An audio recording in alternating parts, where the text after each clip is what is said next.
Now, when we started researching this one, inspired by so many of your own suggestions and commentaries, the first thing that really perhaps comes to all of us is that, you know, finding that meaning in our life. What is the thing, as I heard beautiful Marcela Barboro share with us in the Average Jam in Espanol, what is it that makes us get out of the morning? What is it that makes us feel so joyful and allows us to achieve things so effortlessly? And here is perhaps one of these core concepts that do not need a lot of definition for ourselves, because there's a difference perhaps between what we think is our life's purpose, between that and how we feel about what life purpose may mean to us. I really love the image of this guy standing here, looking at perhaps his idea of what the perfect moment for him is. So what is the joy of him being part of the everything, or just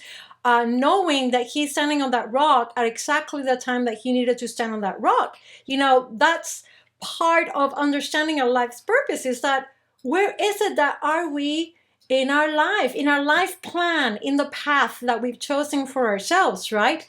And here's the thing: how many of us want or have wanted to follow this calling, the calling that perhaps this guy is answering by being here on the rocks looking at this beautiful horizon? How many times have we felt we wanted to answer this call, yet we end up doing with our lives something that we feel perhaps pushed to do, or perhaps we feel that we have no choice about doing for whatever reasons that come up? Maybe we're taking on jobs and careers that fulfill so many levels of what we feel are necessary in our lives, that somehow we give them the tag of, okay, life purpose. I equate my life purpose with my career, the choices that I've made in my life, and perhaps one of the things that may happen is that they are not truly compatible, because sometimes some of these choices we make out of whatever is happening in our lives, and we feel that whatever opportunity comes, whether our instinct tells us this is the one for you or not, we feel compelled to take it because maybe a voice of authority made it sound so important that we needed to do this, that's what we've ended up doing, or because our peers were doing something similar and we felt, well, maybe my dream, my goal is not on par with what everybody else is doing. So perhaps by comparing ourselves to what other people were following in their own paths, we've changed our own, and we changed it, and we created a whole new concept of what our life path needs to be. Life purpose, and I'm going to go on a limb here, but life purpose perhaps has nothing to do with having goals or achieving things, or being successful, or going to A to B. Perhaps that's part of what becomes a life plan. But when we talk about life purpose, it is just that purpose of life. It's like more on the level of that which is truly your essence, and the understanding of where is it that we come from and what we came here to do on a purpose. You see, not that we are imposing a purpose of being here, or creating a story for being here. Is more the remembering, the recognizing that we came here on a purpose, and maybe I have to say, maybe it's not comfortable after a while to retake this conversation with ourselves. Maybe we have become very used to our routines and our habits and what we are calling our life path, or our life purpose, or our life mission, or the goals we've set for ourselves, whether it's career-wise or family-wise. We all do this. We all set benchmarks for ourselves. By the time I'm here, this is what I would like to do. And by the time I'm there, this is what I will have. It's a bit of that conversation about manifestation, which we tackled a few RH Jams ago with the amazing Gillian Fleer. But to bring it back to what we're talking now, perhaps we are becoming a little bit reticent, or we have become reticent about even undertaking this conversation with ourselves again, because maybe we're afraid that it'll be a difficult and uncomfortable thing to do.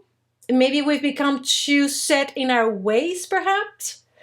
Well, a lot of you, as myself, we're finding ourselves in a global situation in which we are all, mostly all of us, all of humanity, experiencing something very new to this generations, these generations that are right here on the planet. We're experiencing a global sort of lockdown, a global personal isolation moment.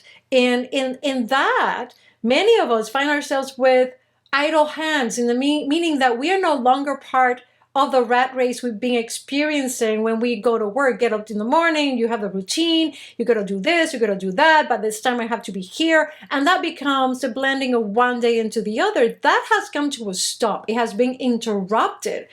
And I would like to say that it has been interrupted for our benefit, because it may be giving us the amazing opportunity to examine precisely what is it that we truly are doing with the lives we're living.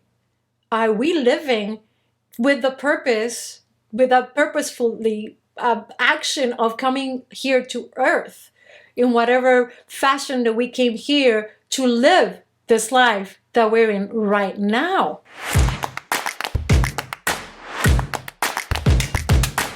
And I really want you to remember these things, that whenever we feel we are out of touch with ourselves, we're experiencing this limbo we were talking about before. These are three things that perhaps can bring it back into focus for you and help you recognize where this purpose lies, okay? Because even when we say living, just be, just, like Katharina said, life can be difficult. And right now we have this clutter of information coming our way. And you need to be doing this, you need to be doing that. And let's not even get into the toilet paper. That one was for Jillian.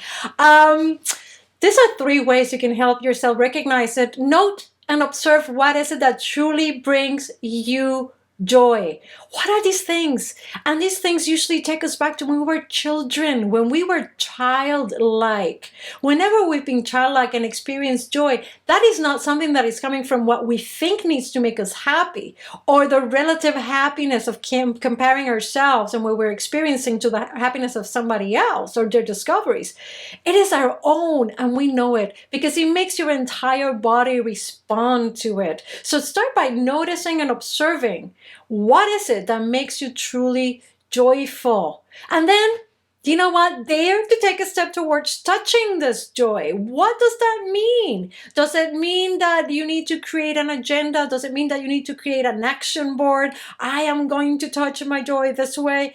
No. Here is the point in which you are going to allow yourself perhaps to let go of trying to control. How is it that you're going to achieve this happiness or this joy? Let this joy speak to you directly. And as it speaks and it guides you through your instinct, dare to do as it shows you. Dare to be as it exhorts you to, as it's showing you to, okay? And last but not least, sorry guys, nobody's off the hook, because all the excuses you've come up to this very moment watching the Archgem for not being in that life's purpose, they're false. They are the trappings, they are the stories we tell ourselves, these are the things we have accrued. These are just the layers to our personal adventure that we've decided we need to put on, like robe upon jacket upon hat.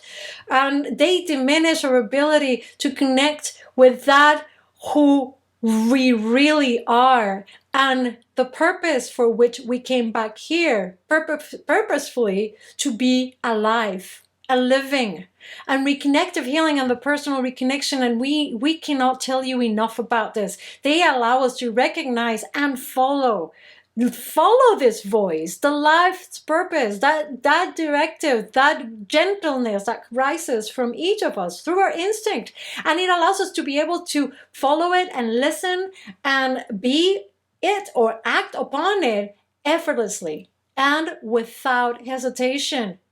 Remember your purpose. Remember you came here on purpose. And I'll tell you what, the portal the portal will help with your reconnective healing transformation. As a matter of fact, needs to be that next moment, that next step, that next action in living that I wholeheartedly recommend if you are called to be in this adventure of living and living in the frequencies of reconnective healing.